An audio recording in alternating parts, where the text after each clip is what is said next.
get into today's video, I was watching this TikTok today that really irked me and just got to me. Maybe because it was just like a part of me was triggered, but I saw it as an opportunity for God to teach me certain things and show me why certain people treat me the way they treat me. Okay, so this lady was talking about two different type of women. You have the woman who is wanting to be submissive, that wants to do, you know, things of the house, wants to cook for her man, be with her man, all of that. And then you have a woman that is like focused on her independence. She's focused on her career. She's focused on making it. She's the woman that is successful. She's the woman that has that quality in her that is that makes her a leader, that makes her a boss. I'm not saying one side is better than the other, because both women play a huge part in today's society. You have one that is very family orientated, and can never say that word, and then you have one who is just driven by her purpose and her desire and wanting to make it in life and be what she wants to be in life. So those are two strong women. Now, she was talking about how men are wired and trained at a young age to see one as boring and the other one as something to chase. You have men who are 5 chasing women who are 10. And I'm not saying or putting every man in one category, but there's certain men out there who feel like the woman who wants to be a family woman is boring, but the one who's career driven, there's just something in her that triggers a man in wanting to have power over her for some reason. And that really pissed me off. I don't know what it is, because I consider myself both women, but at this season in my life, I am the independent woman. I'm the woman who is focused on trying to pursue her purpose and living in her light. And I want a lot of Christian women to know that you hold something in you that certain men don't deserve to have. And I need you to understand that you cannot give yourself to every single man, especially worldly men, because there's a light in you that they don't have within themselves, and they want that light so they can have control over that light. There are men out there that want to distract you from your relationship with God. So those type of men, they basically want you to see them as God. They want to trick and play mind games with you to make it seem like you cannot live without them. They're men who are not up to your standards, but you give them a chance because maybe you see some kind of potential in them. And certain type of men who chase after women that are just out of their league, it's a control thing, it's a power thing, it's a aha, I got her where I want her, it's a look at me, I can bag a woman like this and I can control her and do things, you know, to make her believe that I am for her and she can never get someone better than me. You have men who study you just so they can mask and form themselves into being the type of man that you want, and then they do things in a way where you feel like they are so successful, they are actually driven by their own goals and their career as well. These men pretend to be what they're not. They make you see or feel or think like they are something greater, and you don't need to go out there looking for anything else. These type of men want to suppress independent women, successful women, and cage them and dim their light and, you know, take them away from the world. They don't want the world to see them. They don't want anyone to see them. They want to be the only one that has full control over that type of woman. Oh boy. That irks me. That really irks me. That makes me want to be more cautious on the type of men that I choose to bring into my life, because as I think back to the past and things that I've gone through, I have dealt with men like that. It makes me really want to not only be cautious, but to really know what I truly deserve. And I think the great thing about God is when you're so in tune with him, he shows you certain characteristics, traits that you want in a man and that you need in a man in order to continue on with that person. I don't even know if I'm even saying it in the right way, but what I'm really trying to say is be careful with the type of people that you bring into your life, the type of men that you date. Choose carefully. And don't only just look at the physical attributes of this man. Look within as well. And like really see, like, is he someone that leads you close to God, or is he the one that leads you to his bed? Because there's a difference. Trust me, there's a difference, okay? So, yeah, I just really wanted to just talk about that. And I just want to be like, women, we need to be careful. Men, y'all need to be careful too. Because you got women out there who play mind games too. But I'm not really trying to say every man is like this. But the ones that are, y'all need God. Y'all need Jesus. The ones that really live with that mindset of, oh, I gotta have her and control her. I want that. Look at it this way. If a man feels the need to want to control you, want to suppress you, want to hide you from the world, from seeing you, want to just have so much power over you, you've got to really think deep as a woman and know that you hold something in you that makes him jealous and envious of you. That's a man that knows that he can never mount to anything in life, and he has tried, and just his way of mounting to anything is controlling women, possessing women, having a woman as a trophy. Women, I want you to realize you're not a possession, you're not an item, you're not a trophy, you're not material things. You're a human being with feelings, okay? Like, I need you to understand, you need a man to see you as his equal. You need a man to see God within you. You need a man to see you the way God sees his church, the way Jesus loves his church.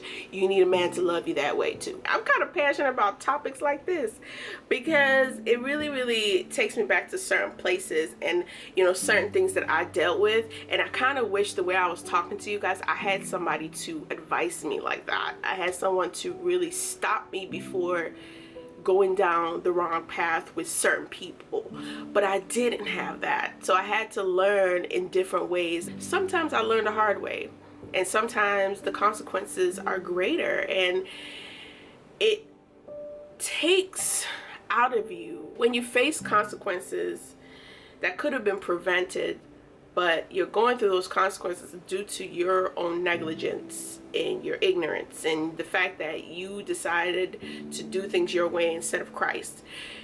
It takes a lot out of you. That part of you to heal, the healing process is sometimes a slow process. And a part of you never get back from that situation that you went through. Does it make you stronger? Yes. And does it make you develop certain wisdom and knowledge and understanding within that situation? Yes. But some things are preventable, and if you're able to see it and grasp it before you actually go deep in it, it's better than actually, just doing things by your will and your way and end up in a pit. And now you're trying to scramble your way out with the grace of God and with the help of God. It's better to be obedient to what God has to say to you at that very moment, and knowing and seeing the signs of it, than you just saying, okay, God, I'll listen to you later.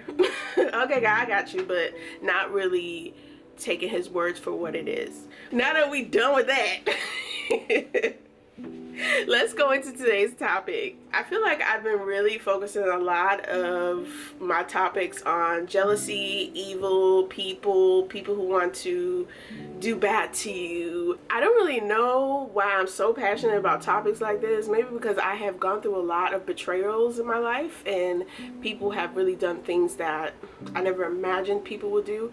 And I've come to realize, like, not everybody is like me. we have to realize that not everyone has that love and kindness in their heart. Not everyone is going to treat you the way you deserve to be treated. Like the Bible says that you got to treat those the way you would like to be treated. So not everybody's like that. And it took me a while to realize that the world is evil. And there's a lot of people who live off the evil part of life, and they seek that type of lifestyle because it brings them happiness to do evil to others. So when I started to realize that, I kind of started just to see certain things the way it is, taking it for what it is, seeing it for the reality of it, not trying to mask it by how I would view things, but seeing people, if people choose to treat you a certain way, take it for what it is. That's how they are in real life. I'm going to try to go into 2024 leaving 2023 baggage in 2023. Okay? So that means anything of my past is not coming with me in 2024. That part of me that's still paining inside, that's still hurting inside due to what people have done to me in my past, I want to leave that in 2023. So moving forward, you guys might see me talk about other topics besides just things like, oh, someone's trying to betray you, someone's trying to hurt you, someone's trying to piss you off, and someone's trying to backstab you and things of that nature. It's good to be cautious, and it's good to protect your heart. It's good to know that these things do happen, and you have to know how to handle certain situations like that. But if you are focusing too much on that, you're going to miss out on good people. You're going to miss out on good situations of happening. You're going to be too cautious and too you know, to yourself, because you don't want to be hurt, so you're just like, I'm gonna just stick to myself. No, people hurting you is part of life. Don't let it scare you or stop you from getting to know people, because you have to know we are human beings. We're always going to have that side of us where we betray people, where we're not trustworthy and things of that nature. But don't make it a thing where it overtakes you or overtakes your life because someone decides to be that way. That's on them. How you choose to react to that situation is different, and you know, you want to react to it in a way that makes sense for you. Okay, I'm in a season of peace, and I'm just like, I'm just not trying to bring that past energy of hurt and sadness and being constantly angry and using anger as my mechanism to 2024. So yeah, 5 ways to know you're being betrayed by those around you. Number 1, they will secretly plot against you. Those people who call themselves your friends and families, the ones that you know who are secretly jealous of you, they never have nothing good to say. But hey, your family is your family. You can't really choose your family, but you can distance yourself from the evil ones. It's possible. But yeah, you will have people who call themselves your friends who will secretly plot against you. In Matthew 26, the plot to kill Jesus. When Jesus had finished saying all these things, he said to his disciples, as you know, Passover begins in 2 days, and the Son of Man will be handed over to be crucified. At the same time, the leading priests and elders were meeting at the residence of, I'm not even going to try to say that word. No, ma'am, I'm not embarrassing myself. The high priest plotting how to capture Jesus secretly and kill him, but not during the Passover celebration, they agreed, or the people may riot. So you might have people in your circle who are plotting to betray you, who are plotting to make sure you fall.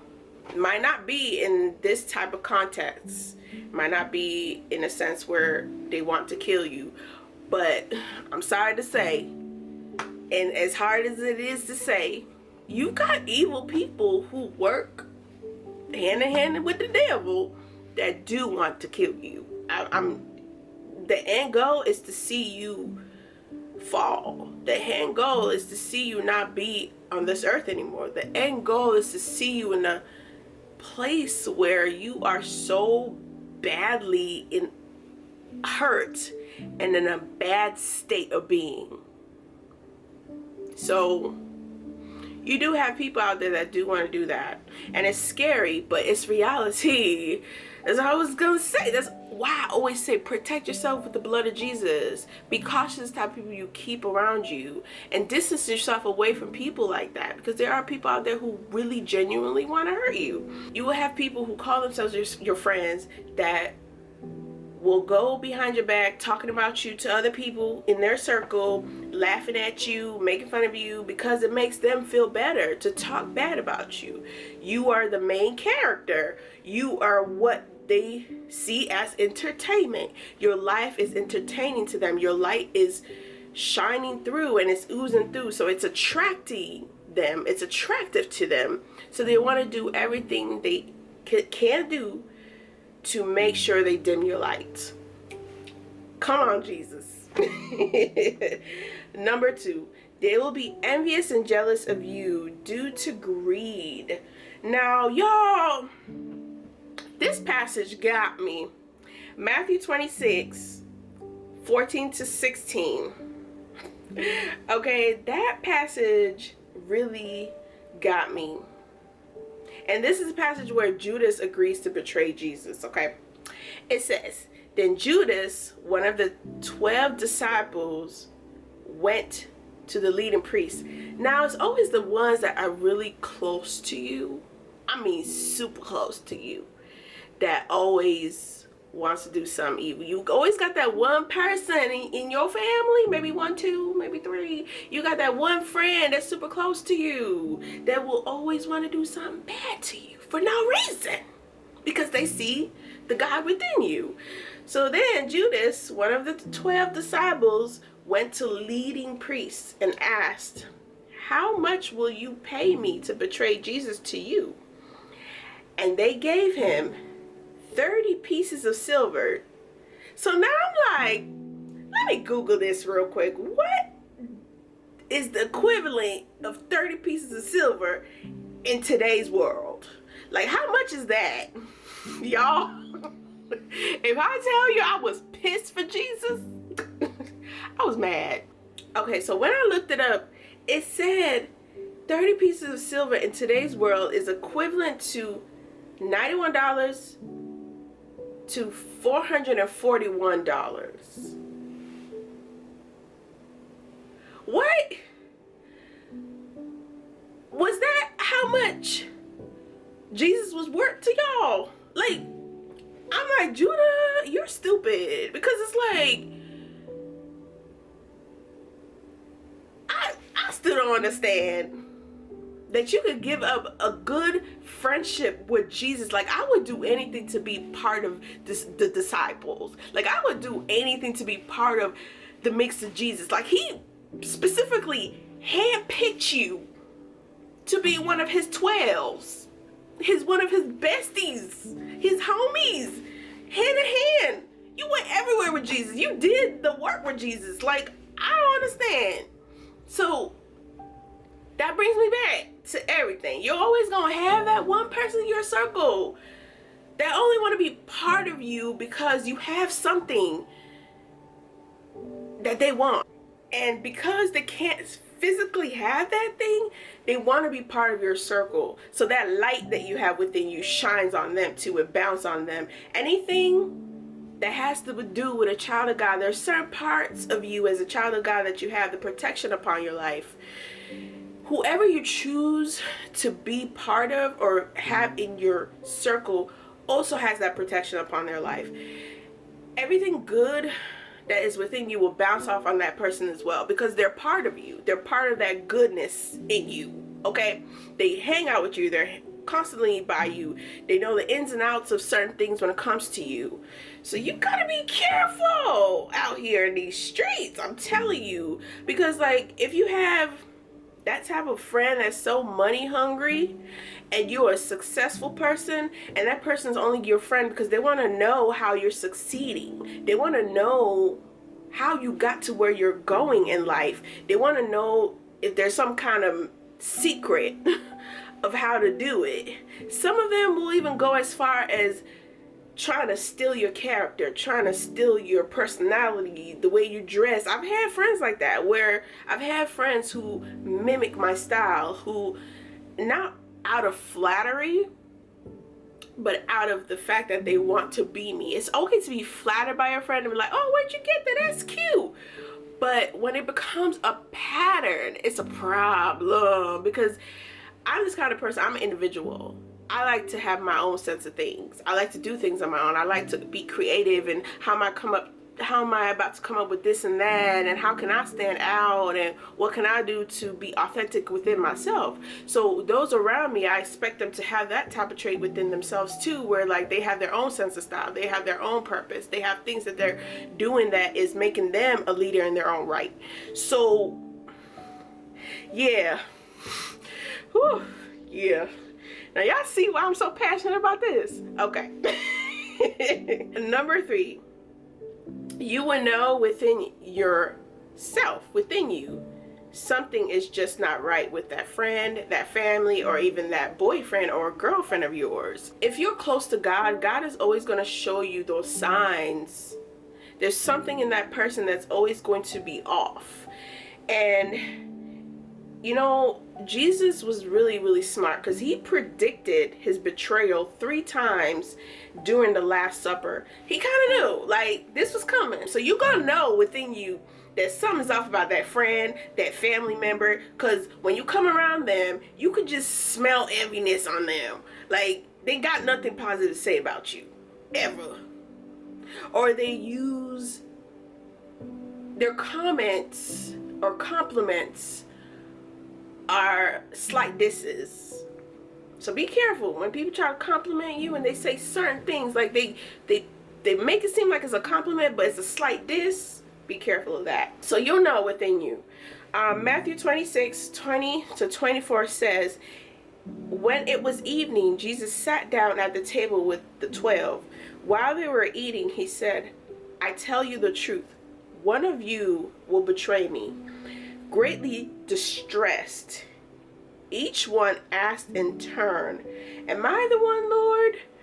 He replied, one of you who has just eaten from this bowl with me will betray me. So these type of people, they will kiki with you, ha ha ha with you, eat with you, chill with you, you know, go to these parties and events with you. But they're betraying you behind your back. So let's go on with the scriptures. It says, for the Son of Man must die, as the scriptures declared long ago. But how terrible it will be for one who betrays him. It would be far better for the man if he had never been born.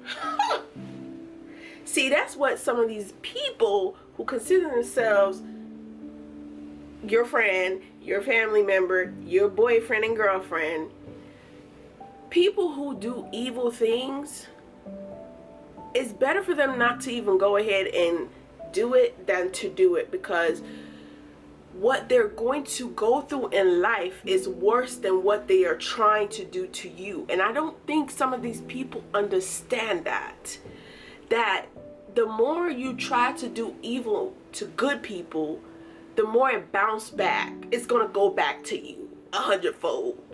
Okay, and you're gonna be questioning your life. Why is things not happening to me? Why is this person still standing strong and tall and glowing?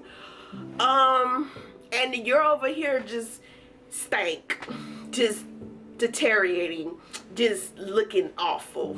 Okay, nothing is happening in your life good. Nothing good is happening to you. You wonder why. Turn away from your evil ways. Period. Number 4. They will pretend in your face like everything is okay while stabbing you in your back. They will even go as far as breaking bread with you and eating with you. Matthew 26:25-26. Judas, the one who would betray him, also asked, can you believe it? He had the nerve to ask Jesus, Rabbi, am I the one? And Jesus told him, you have said it. As they were eating, Jesus took some bread and blessed it. Then He broke it in pieces and gave it to the disciples, saying, "Take this and eat it, for this is my body." God will show you who your enemies are in your circle. And I'm really big on rebuking people out loud than secretly loving people. Okay? I'm going to tell you what you have done. And I'm the type of person, I will tell you, I will vocally state certain things that I noticed. Because I ain't stupid. I see things loud and clear. So sometimes it's like that. It depends on how my spirit, or where my spirit leads me, or how my spirit leads me. It depends. But in a lot of situations, you have God telling you who your enemies are in your circle. And when you confront that person as a friend, a lot of them will deny it in your face. They literally will deny it in your face. For an instance, if you have a boyfriend that's cheating on you, right? I'm going to just use this because it's easy and it's happened one too many times in this world we live in. If you have a boyfriend who's cheating on you and you've seen signs, like certain things, you're putting two and two together, okay? God will show you some receipts, okay? And you confront that boyfriend because it's your boyfriend and you want him to tell you the honest truth, and you're like, "I've seen this, I've seen that. Now, what is this? What's going on here? Are you cheating on me? What's going on?" If he is not a child of God, or he is doing things from a not so good place, maybe he's a player, okay? Things like that. He's going to lie in your face. And he's going to say what you want to hear. Okay, he's gonna say what you want to hear. So you gotta be careful with people like that that don't know how to tell the truth. And I know the truth hurts. Being honest can ruin a lot of things. You know, if you're honest to that girlfriend of yours and saying, "Yes, I did cheat on you, this is what happened," you might lose her. You will lose her a lot of the times. But this is the great thing about God. God has mercy on us. And if you are truthful, who knows? She might want to work it out with you. She might respect the fact that you were truthful. She might want you guys to go to therapy, be more open, want you to change your ways. And, you know, it might take a while to gain her trust again. But you know, this is your chance to work on that and to prove to her through your actions that you will no longer continue that path, that cheating path. Now, it's not always gonna work like that. Because to me, if she's like me, once a cheater, always a cheater. I'm sorry. I'm sorry. That is the number one thing I've always told God I do not want in a man. I detest men who cheat. Like, you guys don't understand. Like, that's the worst of the worst. Like, I don't think you get it. Like, for you to cheat, there's something within you that is flawed. Men, work on your trauma. I'm telling you, y'all need to work on your inner child issues. Period. Anyway, back to the topic. Number 5. They will deny you against your enemy. So you have friends of yours in your circle who don't like you. They have other friends who don't like you. You know, there's a pattern. People who don't like you have one thing in common. When they hang out together, it's to talk about you. So if you have somebody in your circle that doesn't like you, they're always constantly in your face, laughing in your face, talking in your face, da-da-da-da. But in their own circle, they talk bad about you. They deny you. They're like, I'm not cool with her. Ugh, I don't even like her. I'm only hanging out with her because I want this and I want that. I'm only hanging out with her because, you know, I want to take that from her. I want to take this from her. Da-da-da-da-da. I want her man. I want to take her man. You have friends like that. So which brings me to Matthew 26:31-35. On the way, Jesus told them, "Tonight, all of you will desert me.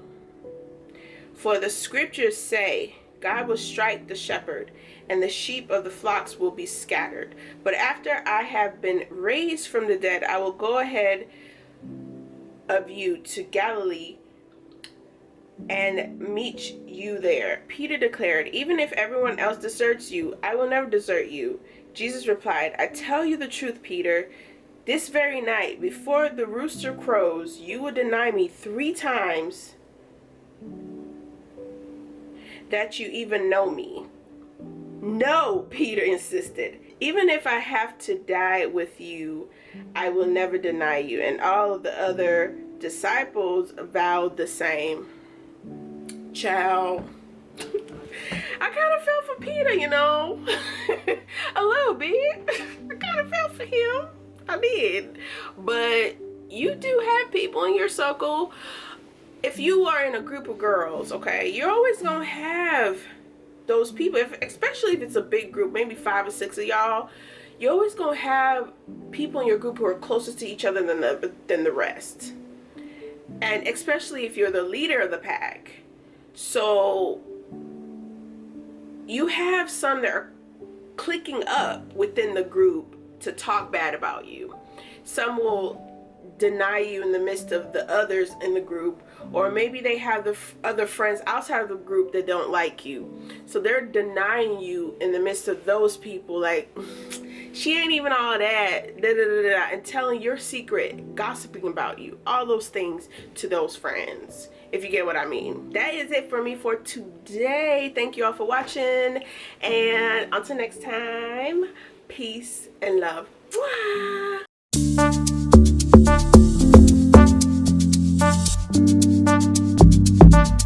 Louisa.